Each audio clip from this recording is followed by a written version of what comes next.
Hi friends, welcome to Indu's kitchen. இன்றைக்கி நம்மளோட கிச்சனில் குழந்தைங்களாம் ஸ்கூல் விட்டு வரும்போது சாப்பிட்றதுக்கு ரொம்பவே சிம்பிளாகவும் அதே நேரத்தில் ரொம்பவே ஹெல்த்தியான ஒரு ஸ்நாக்ஸ் ராகி கொழுக்கட்டை எப்படி செய்கிறதுன்னு பார்க்கலாம். இந்த மெத்தடில் செஞ்சு பாருங்கள், டேஸ்ட் அவ்வளோ சூப்பராக இருக்கும். இதை செய்கிறதுக்காக ஃபர்ஸ்ட் ஒரு பாத்திரத்தில் மெஷரிங் கப்பில் அரை கப் அளவு பொடிச்ச வெல்லம் சேர்த்துக்கிறேன். அதே அரை கப் அளவு தண்ணி சேர்த்து இந்த வெல்லத்தை நல்லா கரைச்சி எடுத்துக்கலாம். பாகுபதம்லாம் எதுவும் கிடையாது. வெல்லம் நல்லா கரைஞ்ச உடனே ஸ்டவ் ஆஃப் பண்ணி தனியாக வச்சுக்கோங்க. இப்போ ஒரு அகலமான கடாயில் மெஷரிங் கப்பில் ஒரு கப் அளவு ராகி மாவு சேர்த்துக்கிறேன். கடையில் வாங்கினது, வீட்டில் அரைச்சது, எது வேணும்னாலும் யூஸ் பண்ணிக்கலாம். நீங்கள் எந்த கப்பில் ராகி மாவு எடுக்கிறீங்களோ அதே கப்லையே மற்ற பொருளையுமே மெஷர் பண்ணிக்கோங்க. ஸ்டவ்வை லோ டு மீடியம் ஹீட்லேயே வச்சுட்டு ராகி மாவுலேருந்து நல்லா வாசனை வர வரைக்கும் வறுத்துக்கோங்க. நல்லா இந்த அளவுக்கு வறுபட்டதுக்கு அப்புறமா இது கூட அரை கப் அளவு வறுத்த வேர்க்கடலையை பொடி பண்ணி எடுத்துகிட்டு வந்திருக்கேன், அதை சேர்த்துக்கலாம். வேர்க்கடலையை நல்லா வறுத்துட்டு மிக்சியில் சேர்த்து கொஞ்சம் குறகுறப்பாக பவுடர் பண்ணி சேர்த்துக்கோங்க. உங்களுக்கு தோல் வேண்டாம் அப்படின்னா தோலை எடுத்துட்டு அதுக்கப்புறமா பவுடர் பண்ணி சேர்த்துக்கோங்க. இதையுமே சேர்த்து லோ டு மீடியம் ஹீட்லேயே வச்சுட்டு 2-3 நிமிஷத்துக்கு நல்லா வறுத்துக்கணும்.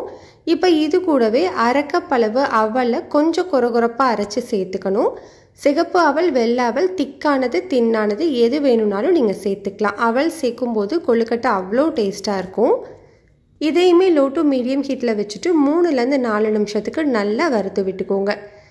நம்ம சேர்த்த சாமான்கள் எல்லாமே நல்லா வறுப்பட்டதுக்கு அப்புறமா இது கூட 1/4 கப் அளவு துருவின தேங்காய் சேர்த்து நல்லா மிக்ஸ் பண்ணி விட்டுக்கோங்க. தேங்காய் சேர்க்கும் போது இன்னமுமே நல்லா வாசமாகவும் டேஸ்ட்டாகவும் இருக்கும். இப்போ இது இனிப்பு அப்படிங்கிறதுனால இது கூடவே ஒரு பிஞ்ச் அளவு மட்டும் உப்பு சேர்த்துக்கலாம். இப்படி நம்ம சேர்க்கும்போது இனிப்பை நல்லாவே தூக்கி கொடுக்கும், சாப்பிட ரொம்ப நல்லாயிருக்கும். உப்பு சேர்த்து நல்லா ஈவனாக மிக்ஸ் பண்ணி விட்டுக்கோங்க. இப்போது இந்த டைமில் நம்ம ரெடி பண்ணி வச்சுருக்கிற வெள்ளை தண்ணியை சேர்த்துக்கலாம். நான் இன்றைக்கி சுத்தமான வெல்லம் தான் யூஸ் பண்ணியிருக்கேன், அதனால் வடிகட்டலை. நம்மளோட ரெகுலர் வெல்லம் யூஸ் பண்ணிங்கன்னா வடிகட்டி சேர்த்துக்கோங்க. வெள்ளை தண்ணி சேர்த்து நல்லா மிக்ஸ் பண்ணிவிட்டு ஸ்டவ் ஆஃப் பண்ணிக்கலாம்.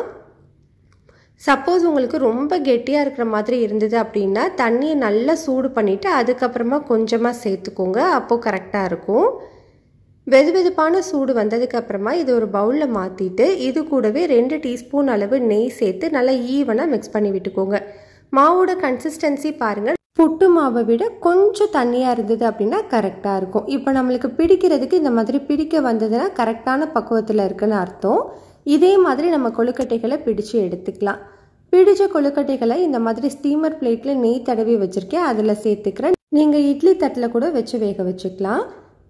இட்லி பாத்திரத்தில் 2 டம்ளர் அளவு தண்ணி சூடு பண்ணிவிட்டு தண்ணி நல்லா சூடானதுக்கப்புறமா நம்ம கொழுக்கட்டை ரெடி பண்ணி வச்சுருக்கோம்ல அதை வச்சு மீடியம் ஹீட்லேயே ஒரு 10 நிமிஷம் வேக வச்சுக்கோங்க. 10 நிமிஷத்துக்கு அப்புறமா பாருங்கள், நம்மளுக்கு கொழுக்கட்டை நல்லா மேலெல்லாம் ஷைனிங்காக இருக்குது பாருங்கள், அப்போனா அது வெந்துருச்சுன்னு அர்த்தம்.